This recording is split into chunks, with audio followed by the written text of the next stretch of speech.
الحمد لله رب العالمين والعاقبة للمتقين ولا عدوان إلا على الظالمين والصلاة والسلام على رسول الله وصحبه أجمعين أما بعد. وأن عبد الله بن جعفر رضي الله عنهما قال: لما جاء نعي جعفر حين قتل قال النبي صلى الله عليه وسلم: اصنعوا لآل جعفر طعاما فقد أتاهم ما يشغلهم أخرجه الخمسة إلا النسائي. الحمد لله. ஜனாசாவுடைய வகுப்பில் இன்றைய நான் நினைக்கிறேன் இன்ஷா அல்லாஹ் கடைசி வகுப்பாக இருக்கும். போன வகுப்பில் கடைசியாக ஜனாசா அடக்கம் செஞ்சதுக்கு பின்னால் நாங்கள் கட்டாயமாக கடைபிடிக்க வேண்டிய சில முக்கியமான சுன்னத்துகள் சம்மந்தப்பட்ட விஷயமாக ஞாபகப்படுத்தினேன். அதே தொடரில் இன்னும் சில முக்கியமான பாதிகள் ஜனாசாவுடைய அடக்கத்துக்கு பின்னால் நாங்கள் கடைபிடிக்க வேண்டியவைகள் ஒன்று தான். அது ரசூலுல்லாஹி ஸல்லல்லாஹு அலைஹி வஸல்லம் அவருடைய சகோதரர் ஜாஃபர் இப்னு அபி தாலிப் ரலியல்லாஹு அவருடைய நானா அவர்கள் முஅத்தாவுடைய யுத்தத்திர நேரத்தில் ஷஹீதாக்கப்பட்டார்கள். அதாவது 2 ஹிஜ்ரத், அதாவது ஆரம்பத்தில் எத்தியோப்பியாவுக்கும் ஹிஜ்ரத் செஞ்சுருந்தாங்க. பிறகு ரசூலுல்லாஹி ஸல்லல்லாஹு அலைஹி வஸல்லம் அவர்கள் ஃபத்ஹ் மக்காவுக்கு முன்னால், அதாவது ஹுதைபியாவுடைய உடன்படிக்கை நடந்ததன் பின்னால் ரசூலுல்லாஹி ஸல்லல்லாஹு அலைஹி வஸல்லம் அவர்கள் அவர்களுக்கு மதீனாவிலிருந்து லெட்டர் அனுப்பினாங்க. நீங்கள் எத்தியோப்பியாவிலிருந்தும் மதீனாவுக்கு திரும்பி வர வேண்டும் என்பதாக. அப்போ அவங்க எத்தியோப்பியாவிலிருந்து மதீனாவுக்கு திரும்பி வந்த நேரத்தில் ரசூலுல்லாஹி ஸல்லல்லாஹு அலைஹி வஸல்லம் அவர்கள் மதீனாவில் கடைசியாக வாழ்ந்த யஹூதிகளோடு நடந்த யுத்தம், அது ஹைபருடைய யுத்தம். அந்த யுத்தத்தில் ரசூலுல்லாஹி ஸல்லல்லாஹு அலைஹி வஸல்லம் அவர்கள் வெற்றி பெற்றுட்டு திரும்பி வர நேரத்தில் ஜாஃபர் இப்னு அபி தாலிப் ரலியல்லாஹு அவர்கள் தான் அந்த எத்தியோப்பியாவில் இருந்த முஸ்லீம்களுக்கு தலைவர்களாக இருந்தாங்க. அங்கிருந்து எல்லாரையும் கூட்டிக் கொண்டு வந்த நேரத்தில் தான் ரசூலுல்லாஹி ஸல்லல்லாஹு அலைஹி வஸல்லம் அவர்கள் அவர்களை சந்தித்த பொழுது மிக முக்கியமான ஒரு செய்தியை சொன்னாங்க. உண்மையிலே இன்றைய நாளை பொறுத்தவரையில் எனக்கு 2 மிக முக்கியமான சந்தோஷம். ஒன்று, ஹைபரை வெற்றி கொண்டது. 2வது, ஜாஃபர் இப்னு அபி தாலிப் ரலியல்லாஹு அவர்கள் ஷாம், அதாவது எத்தியோப்பியாவிலிருந்து மதீனாவுக்கு திரும்பி வந்தது. நபி ஸல்லல்லாஹு அலைஹி வஸல்லம் அவர்கள் சொன்னார்கள், இந்த 2 சந்தோஷத்தில் எந்த சந்தோஷத்தை நான் செலிப்ரேட் பண்ணுறது என்றது எனக்கு கன்ஃபியூஸாக இருக்குது. என்றால் ஹைபரை வெற்றி கொண்டது எனக்கு எவ்வளோ சந்தோஷமோ அதே விட சந்தோஷம் எனக்கு ஜாஃபர் இப்னு அபி தாலிப் என ரசூலுல்லாஹி ஸல்லல்லாஹு அலைஹி வஸல்லம் அவர்களுக்கு மிகவும் நெருக்கமானவர். நான் ஆரம்பத்தில் கூட அண்டை கூட ஞாபகப்படுத்தினேன். ஜாஃபர் இப்னு அபி தாலிப் ரலியல்லாஹு அவர்கள் ரசூலுல்லாஹி ஸல்லல்லாஹு அலைஹி வஸல்லம் அவர்களை பற்றி ஒரு கட்டத்தில் பேசும்பொழுது சொன்னார்கள், அஷ்பஹ்தனி ஹல்கன் வ ஹுல்கன். சில சஹாபாக்கள் இருந்தாங்க, அவங்க பார்க்கிறதுக்கு ரசூலுல்லாஹி ஸல்லல்லாஹு அலைஹி வஸல்லம் அவர்கள் மாதிரி அவங்களுடைய தோற்றம் இருந்துச்சு. நபி ஸல்லல்லாஹு அலைஹி வஸல்லம் அவர்கள் ஜாஃபர் இப்னு அபி தாலிப் ரலியல்லாஹு அவர்களை பார்த்து ஒரு கட்டத்தில் சொன்னாங்க, ஜாஃபரே, நீங்கள் எனக்கு எப்படி தெரியுமா, என்ன ஒருத்தர் பார்க்கணுமெண்டா உங்களை பார்த்தா அவர் ரசூலுல்லாஹி ஸல்லல்லாஹு அலைஹி வஸல்லம் அவர்களை பார்த்ததுக்கு ஈக்குவல். ஏன்னா அந்த அளவுக்கு தோற்றத்தில் ரசூலுல்லாஹி ஸல்லல்லாஹு அலைஹி வஸல்லம் அவர்கள் மாதிரி இருந்தாங்க. ஆனால் இப்படி பல சஹாபாக்கள் இருந்தாங்க. ஆனால் உங்களுக்கு அல்லாஹ் கொடுத்துருக்கக்கூடிய இன்னும் ஒரு சிறப்பு என்ன தெரியுமா, உங்களோட தோற்றம் மட்டுமல்ல, உங்களோட குணத்திலையும் நீங்கள் எனக்கு ஒப்பானவர் என்பதாக ரசூலுல்லாஹி ஸல்லல்லாஹு அலைஹி வஸல்லம் அவர்கள் சொல்லும் அளவுக்கு ஒரு சிறந்த ஒரு சஹாபி. அப்போ அவங்க எத்தியோப்பியாவிலிருந்து மதீனாவுக்கு திரும்பி வந்ததுக்கு பின்னால் கிட்டத்தட்ட சில மாதங்களுக்கு பின்னால் ரசூலுல்லாஹி ஸல்லல்லாஹு அலைஹி வஸல்லம் அவர்கள் ரோமர்களோட நடந்த ஒரு யுத்தத்துக்கு 3 சஹாபாக்களை நபி ஸல்லல்லாஹு அலைஹி வஸல்லம் அவர்கள் தலைவர்களாக நியமித்து முதலாவது யுத்தம் நடக்குது முஸ்லிம்களுக்கும் ரோமர்களுக்கும். இந்த யுத்தத்தில் பேர் முஅத்தா.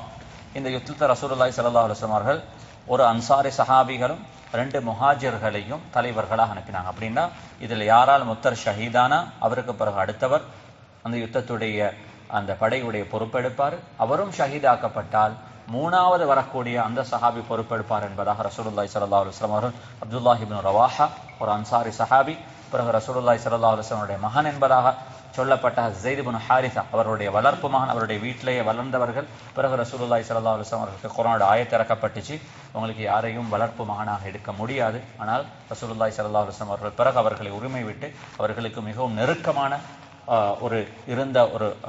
ஒரு சஹாபி என்றால் நபி ஸல்லல்லாஹு அலைஹி வஸல்லம் மகன் என்பதாக சொல்லும் அளவுக்கு அவருடைய வீட்டிலேயே வளர்ந்த ஒரு சஹாபி ஸைத் இப்னு ஹாரிஸா.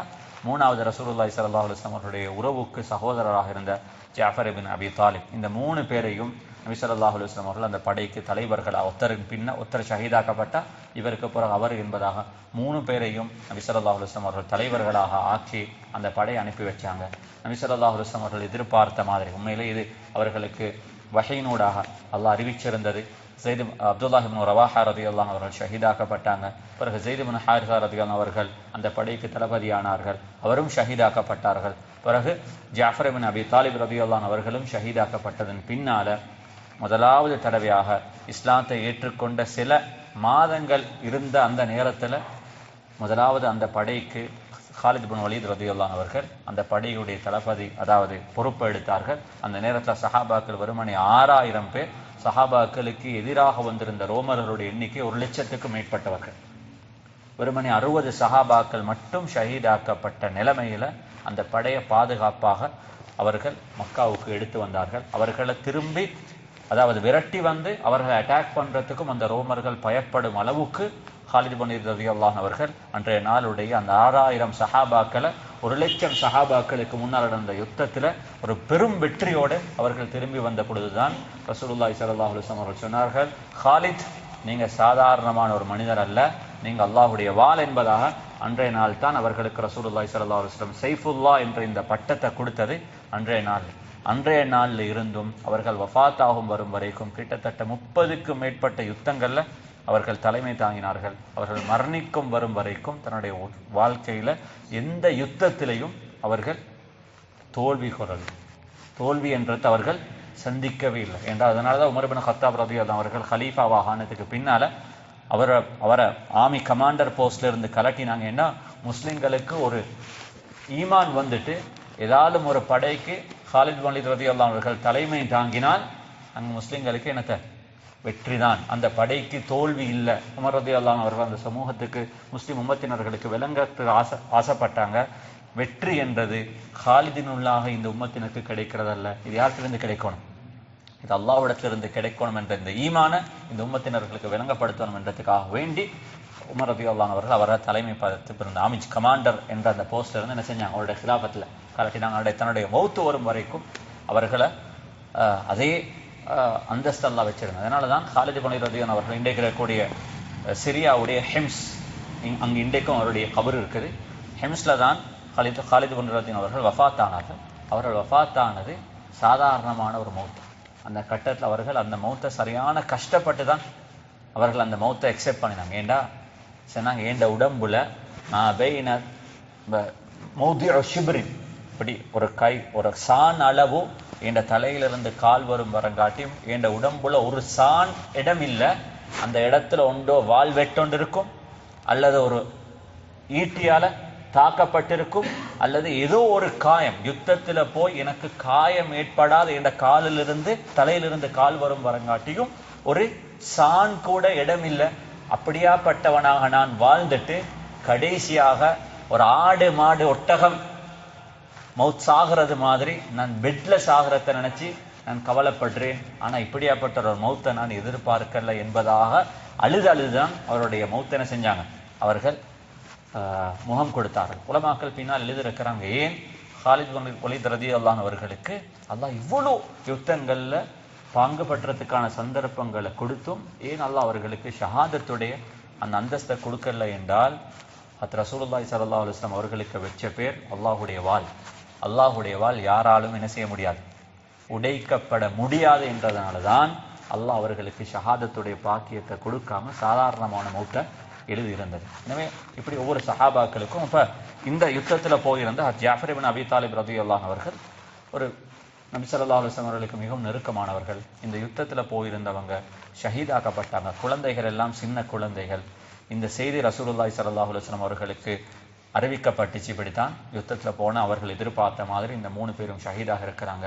அந்த ஜனாசாவுடைய செய்தியை அவர்களுக்கு மிகவும் நெருக்கமான ஒருத்தர் சொன்னால் சில கட்டங்கள் அந்த வேதனை என்ன செய்யும், கொஞ்சம் குறைவாக இருக்கும் என்றதுக்காக வேண்டி அந்த ஜனாசாவுடைய செய்தி அந்த குடும்பத்தினர்களுக்கு எத்தி வைக்கிறதுக்காக வேண்டி நபி ஸல்லல்லாஹு அலைஹி வஸல்லம் அவர்களையே போனா ரசூலுல்லாஹி ஸல்லல்லாஹு அலைஹி வஸல்லம் அவர்களை காணக்குள்ள அந்த குழந்தைகள் வாப்ப வந்தாங்க என்பதாக நினைச்சாங்க. ஏன்னா பார்க்கறதுக்கு யார மாதிரி இருப்பாங்க, வாப்ப மாதிரி இருப்பாங்க. ஜாஃபர் இப்னு அபி தாலிப் ரலியல்லாஹு அவர்களை மாதிரியே தான் ரசூலுல்லாஹி ஸல்லல்லாஹு அலைஹி வஸல்லம். அப்போ குழந்தைகள் வந்தாங்க, யாரு வாப்பா திரும்பி வராங்க என்பதாக எதிர்பார்த்து ரசூலுல்லாஹி ஸல்லல்லாஹு அலைஹி வஸல்லம் அந்த குழந்தைகளை கட்டி அணைச்சாங்க. அந்த குழந்தைகளுக்கு ஆறுதல் சொன்னார்கள். அவருடைய மனைவிக்கும் ஆறுதல் சொன்னாங்க. ஜாஃபர் இப்னு அபீ தாலிப் ரலியல்லாஹு அவர்கள் ஷஹீதாக்கப்பட்ட அந்த செய்தியை சொல்லிட்டு அல்லாஹ் அவர்களுக்கு சொர்க்கத்துல கொடுத்திருக்கும் அந்த அந்தஸ்துகளை சொன்னாங்க. அதனால நீங்க கவலைப்பட வேண்டிய அவசியம் இல்லை, இந்த அது ஒரு இழப்பல்ல, அவர் வாழ்க்கையில் இழந்ததை விடவும் பெரிய ஒரு விஷயத்தை அடைஞ்சிருக்கிறாங்க என்பதாக சொல்லிவிட்டு ஒரு மிக முக்கியமான ஒரு சுன்னத்தை இந்த உம்மத்தினர்களுக்கு அறிமுகப்படுத்தினார். அதுதான் முதலாவது தடவை இஸ்னஉ லிஆலி ஜஅஃபர் தஆமன். 3 நாளைக்கு அவருடைய குடும்பத்தினர்களுக்கு நீங்க என்ன செய்யும், அவருடைய சுத்தி வர இருக்கிறவர்களுக்கு சொன்னார்கள் சாப்பாடு கொடுக்க சொல் என்றால். ஒரு ஜனாசாவுடைய வீடு நடந்தால் 3 நாளைக்கு தஅஸியாக்கள், அவர்களுக்கு ஆறுதல் சொல்றதுக்காக இந்த ஜனாசாக்களுடைய வீட்டுகளுக்கு சொல்றது போறது சுன்னத்தாக இருக்கிறது. அந்த காலப்பகுதியில் 3 நாட்களுக்கு அவர்களுக்கு துக்கம் அனுஷ்டிக்கிறதுக்கான அனுமதியையும் இஸ்லாம் கொடுத்திருக்கிறது. மனைவிக்கு 4 மாசம் 10 நாள், மனைவியை தவிர மற்ற குடும்பத்தினர்களுக்கு ஒருத்தருடைய இழப்பின் பின்னால 3 நாளைக்கு அந்த துக்கத்தை என்ன செய்யலாம், அனுஷ்டிக்கலாம். அந்த காலப்பகுதியில அந்த குடும்பத்தினர்களுக்கு அந்த கஷ்டம் அந்த அந்த அந்த இதிலிருந்து அவர்கள் திரும்பி வரும் வரைக்கும் அவர்களுக்கு அவர்களுடைய சாப்பாடுடைய தேவைகளை அவருடைய குடும்பத்தினர்கள் அக்கம் பக்கத்தில் இருக்கக்கூடியவர்கள் அந்த விஷயங்களை செய்து கொடுப்பதை இஸ்லாம் சுன்னத்தாக ஆக்கியிருக்கிறது. பொதுவான இந்த வளமை எல்லா இடத்துலையும் இருக்கிறது. இந்த சுன்னத்தை நாங்கள் முடிவுமான வரும் வரைக்கும் நாங்களும் என்ன செய்யணும், எங்களோட குடும்பத்தில் உள்ளவர்களோ அல்லது வீட்டுக்கு பக்கத்தில் உள்ளவர்களுடைய வீடுகளில் ஜனாசாக்கள் நடந்தால் இந்த சுன்னத்தை அமல் செய்யறதுக்கு நான் கட்டாயமாக முன் வர வேண்டும். இது ரசூலுல்லாஹி ஸல்லல்லாஹு அலைஹி வஸல்லம் ஜாஃபர் இப்னு அபீ தாலிப் ரலியல்லாஹு அவருடைய ஜனாசாவுடைய செய்தியின் பின்னால அந்த உம்மத்தினர்களுக்கு அறிமுகப்படுத்தின மிக முக்கியமான ஒரு சுன்னத்தாக இருக்கிறது. அதே நேரத்தில் நான் கடைசியான ஒரு பகுதி தான் நான் போன வகுப்பிலே ஞாபகப்படுத்தினேன். ஜனாசாக்களுக்கு பின்னால நாங்கள் கபறுகளை ஜியாரத் செய்ய வேண்டும். கபறுகளை ஜியாரத் செய்கிற நேரத்தில் எப்படி நாங்கள் கபறுகளை ஜியாரத் செய்யறது மிக முக்கியமான ஒரு விஷயம் தான். அது ரசூலுல்லாஹி ஸல்லல்லாஹு அலைஹி வஸல்லம் அவர்கள் இது பெண்களுக்கு தடை செய்யப்பட்டிருக்கிறது. பெண்களுக்கு கபறுகளை ஜியாரத் செய்ய முடியாது, ஆனால் ஆண்களுக்கு கபறுகளை ஜியாரத் செய்ய முடியும், ஜியாரத் செய்ய வேண்டும். இது 2 விதமான சிறப்புகளை அந்த மனிதனுக்கு கொடுக்கும் என்பதாக போன வகுப்புல நான் ஞாபகப்படுத்தினேன். அதை எப்படி செய்கிறது என்பது ஆக முக்கியமான ஒரு பாதை. வான் சுலைமான் இப்னு புரைதா அபீஹி ரலியல்லாஹு அன்ஹுமா قال كان رسول الله صلى الله عليه وسلم يعلمهم إذا خرجوا إلى المقابر أن يقولوا السلام عليكم أهل الديار من المؤمنين والمسلمين وإنا إن شاء الله بكم لاحقون نسأل الله لنا ولكم العافية رواه مسلم. حتى رسول الله صلى الله عليه وسلم அவர்கள் சஹாபாக்களை மக்பராவுக்கு கூட்டிக் கொண்டு போய் அவர்களுக்கு படிச்சு கொடுத்தாங்க. அவர்கள் ஜனாசா மக்பராக்கள் அவர்கள் கடந்து செல்லும் சில கட்டங்கள்ல சஹாபாக்களை மக்பராவுக்கு போயிருந்த நேரங்கள்ல நபி ஸல்லல்லாஹு அலைஹி வஸல்லம் அவர்கள் சஹாபாக்களுக்கு படிச்சு கொடுத்தாங்க, நீங்க மக்பராவுல எப்படி நடந்து கொள்ளணும். ஆக முக்கியமான ஒரு பாதி. ஏன்னா அடுத்த சில ரிவாயத்துகள் வந்து இருக்குது, மர்ர ரசூலுல்லாஹி ஸல்லல்லாஹு அலைஹி வஸல்லம் பிகுபூரில் மதீனா. சில நேரங்கள் நாங்க கபறுகளை ஜியாரத் பண்றதுக்காக வேண்டி போக வேண்டிய தேவையில்லை. உதாரணமாக நீங்க அம்பரப்போலே போறீங்க, போற நேரத்தில் அம்பரப்போல மக்பராவை ஸ்கூலுக்கு பண்ணியா அந்த ரோடார நீங்க போற நேரத்தில் அந்த ரோடை நீங்க பாஸ் பண்ணி மக்பராவை பாஸ் பண்ணி ரசூலுல்லாஹி ஸல்லல்லாஹு அலைஹி வஸல்லம் அவர்கள் போன சில தருணங்கள்லையும் அந்த இடத்துல நின்று இந்த துஆவை செய்வாங்க. அஸ்ஸலாமு அலைக்கும் அஹ்லத் தியாரி மினல் முஃமினீன வல் முஸ்லிமீன் வ இன்னா இன்ஷா அல்லாஹு பிக்கும் லாஹிகூன் நஸ்அலுல்லாஹ லனா வ லக்கும் அல் ஆஃபியா. வெரி சிம்பிளான துஆ. அஸ்ஸலாமு அலைக்கும் அஹ்லத் தியாரி மினல் முஃமினீன வல் முஸ்லிமீன்.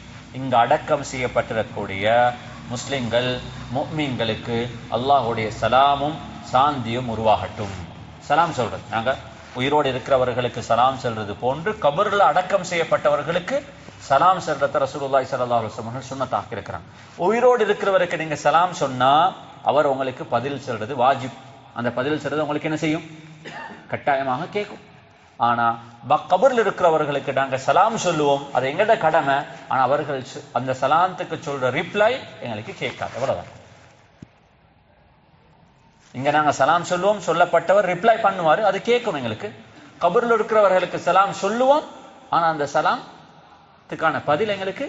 அதனாலதான் ரசூலுல்லாஹி ஸல்லல்லாஹு அலைஹி வஸல்லம் அஸ்ஸலாமு அலைக்கும் முன்னால் இருக்கிறவர்களுக்கு நாங்க எப்படி பேசுறோமோ அதே வார்த்தையை தான் ரசூலுல்லாஹி ஸல்லல்லாஹு அலைஹி வஸல்லம் அஸ்ஸலாமு அலைக்கும் வரஹ்மத்துல்லாஹ் நாங்க சொல்ற மாதிரி அஸ்ஸலாமு அலைக்கும் அஹ்லத் தியாரி மினல் முஃமினீன வல் முஸ்லிமீன் என்பதாக சொல்லிவிட்டு இரண்டாவது ரசூலுல்லாஹி ஸல்லல்லாஹு அலைஹி வஸல்லம் அவர்கள் எங்கள் எல்லாருக்கும் ஒரு ரிமைண்டரை தந்தாங்க. வ இன்னா இன்ஷா அல்லாஹு பிக்கும் லாஹிகூன். நிச்சயமாக நாங்களும் ஒரு நாளைக்கு வந்து உங்களோட சேர்ந்து கொள்வோம்.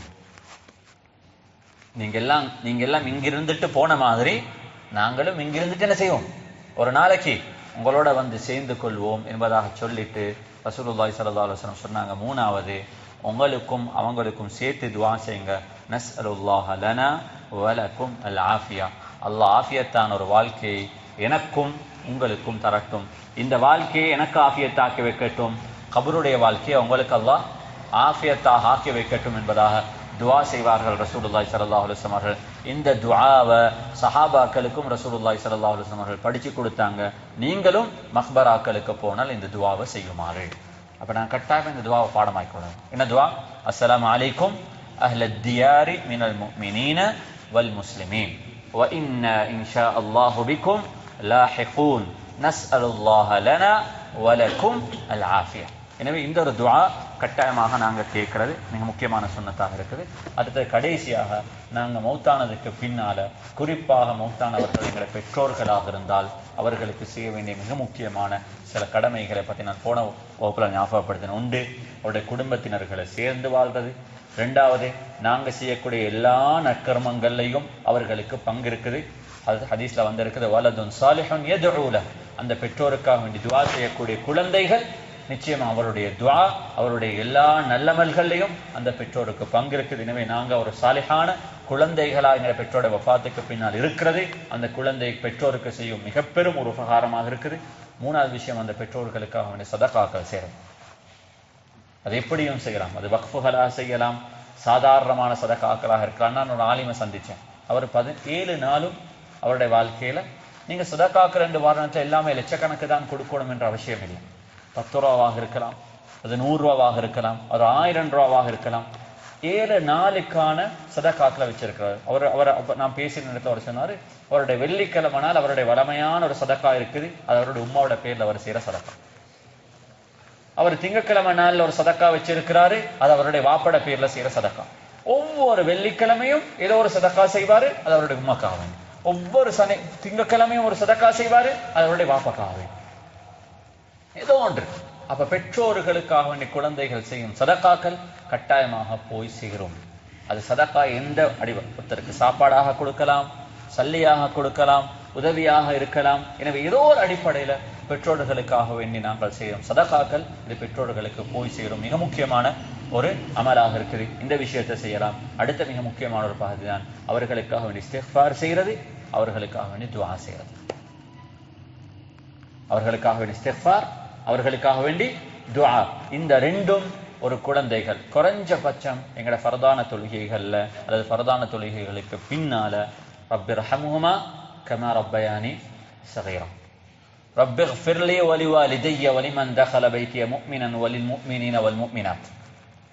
அது குர்ஆன் எவ்வளோ, ரப்பிக்ஃபிர்லி வலிவாலிதைய வலில் முஃமினீன வல் முஃமினாத். யா அல்லாஹ், எனக்கு இரக்கம் காட்டினது போல என்னோட பெற்றோருக்கும் கபர்ல இரக்கம் காட்டினேன். யா அல்லாஹ், எனக்கு நீ என்னுடைய பாவங்களை மன்னிச்சிடு, என்னுடைய பெற்றோருடைய பாவங்களை மன்னிச்சிடு. இது அரபுல தான் கேட்கணும் என்ற அவசியம் இல்லை.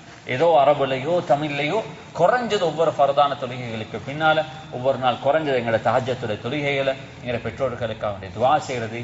இது மிக முக்கியமான நாங்கள் பெற்றோருக்கு அவருடைய வஃபாத்துகளுக்கு பின்னால் செய்யக்கூடிய உபகாரமாக இருக்குது. அந்த விஷயத்திலையும் நாங்கள் கட்டாயமாக கருத்தில் கொள்ளணும். எனவே அல்ஹம்துலில்லாஹ் இது வரும் வரைக்கும் ஆரம்பத்தில் ஜனாசாவுடைய முதலாவது பகுதியிலிருந்து இது வஃபாத் வரும் வரங்காட்டியும் ஜனாசாவுடைய பல பகுதிகளை பார்த்தோம்.